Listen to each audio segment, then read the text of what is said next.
پناہ مانگتا ہوں میں اللہ کی شیطان مردود سے، اللہ کے نام سے جو بڑا مہربان نہایت رحم فرمانے والا ہے۔ ہم نے تورات نازل کی، اس میں ہدایت اور نور تھا۔ تمام انبیاء علیہم السلام جو مسلم یعنی فرما بردار تھے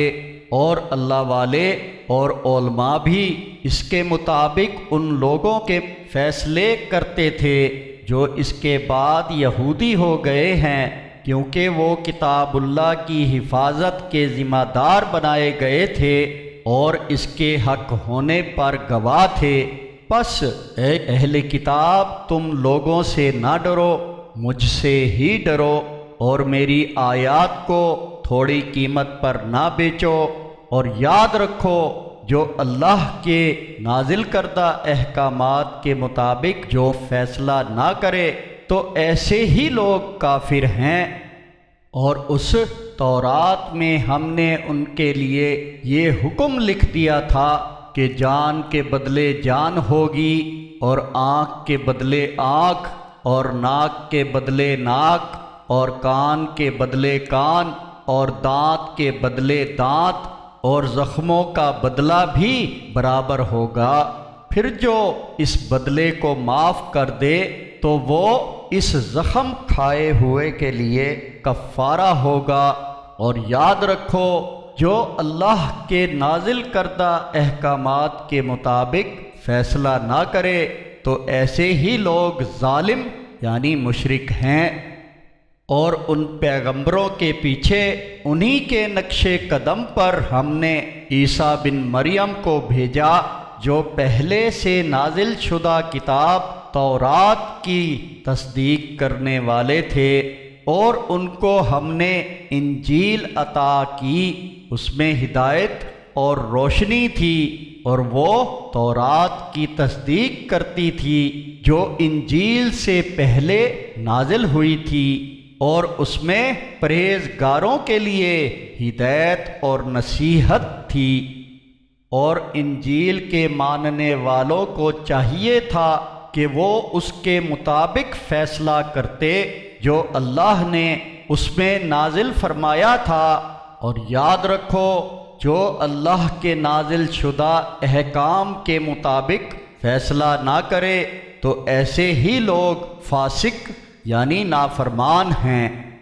اور ہم نے یہ کتاب تمہاری طرف حق کے ساتھ نازل کی ہے جو اپنے سے پہلی کتابوں کی تصدیق کرنے والی ہے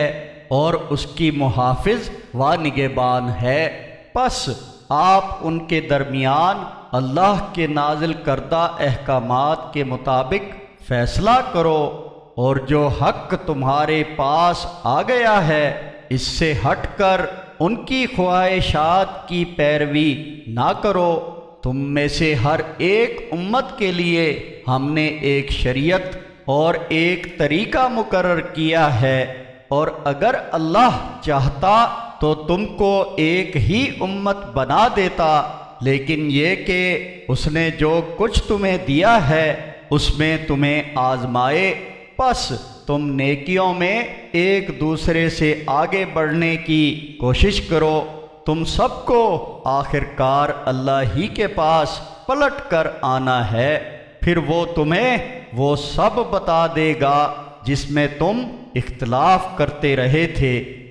اور آپ ان کے درمیان اللہ کے نازل کیے ہوئے احکامات کے مطابق ہی فیصلے کرو، اور ان کی خواہشات پر نہ چلو، اور ان سے ہوشیار رہو، ایسا نہ ہو کہ وہ اللہ کے نازل کیے ہوئے بعض احکامات کے معاملے میں آپ کو ادھر ادھر کریں، پھر اگر وہ لوگ منہ پھیر لیں تو جان لو کہ اللہ ان کے بعض گناہوں کی وجہ سے انہیں مصیبت میں ڈالنا چاہتا ہے۔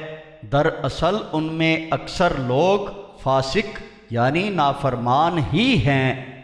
تو کیا وہ دور جاہلیت کے احکامات و فیصلے چاہتے ہیں؟ یقین رکھنے والوں کے لیے اللہ کے حکم سے بہتر کس کا حکم ہو سکتا ہے؟